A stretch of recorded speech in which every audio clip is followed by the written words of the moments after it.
กระทรวงศึกษาธิการและกีฬาสัมมนาหางบนรายงานการเมืองต่อกองประชุมใหญ่ผู้แทนองค์คณะภาคกระทรวงศึกษาธิการและกีฬาครั้งที่10และหางแผนพัฒนาการศึกษาและกีฬา5ปีครั้งที่10วันที่30มิถุนายน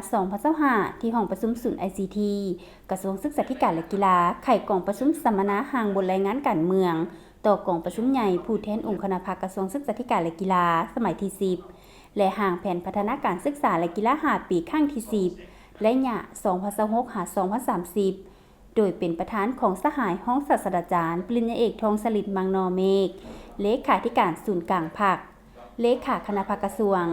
รัฐมนตรีกระทรวงศึกษาธิการและกีฬามีคณะบริหารงานภาคกระทรวง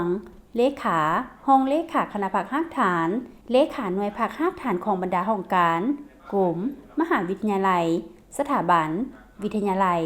ศูนย์และโรงเรียนแผนกศึกษาธิการและกีฬานครหลวงแขวงห้องการศึกษาธิการและกีฬานครเมืองและผู้แทนกองประชุมในขอบเขตทั่วประเทศของแขนงการศึกษาวิทยาศาสตร์และกีฬาแบบซึ่งหน้าและทั้งไก่เข้าห่วม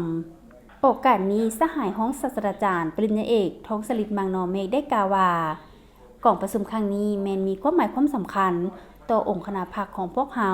โดยเฉพาะแม่นการสรุปตีราคาด้านดีและสาเหตุตีราคาด้านอ่อนข้อคงค้างและสาเหตุในการจัดตั้งปฏิบัติมาติเก่าและแผนพัฒนาการศึกษาและกีฬา5ปีครั้งที่9เพื่อเสริมขยายด้านดีและแก้ไขด้านอ่อนซึ่งในระยะจะตั้งปฏิบัติมาติและแผนการดังกล่าวแม้นอยู่ในระยะที่สภาพการสากลภาคพื้นอนุภาคพื้นและภายในของประเทศเฮาพบพอกับสิ่งท้าทายหลายอย่างและนักหน่วงบ่ว่าจะเป็นการระบาดของพยาธิโควิด -19 และสภาพความยุ่งยากของเศรษฐกิจ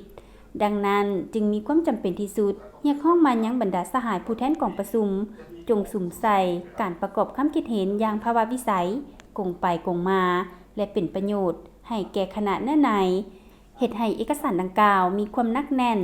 สอดคล้องกับสภาพตัวจริงและสามารถจัดตั้งปฏิบัติได้ในต่อหน้านี้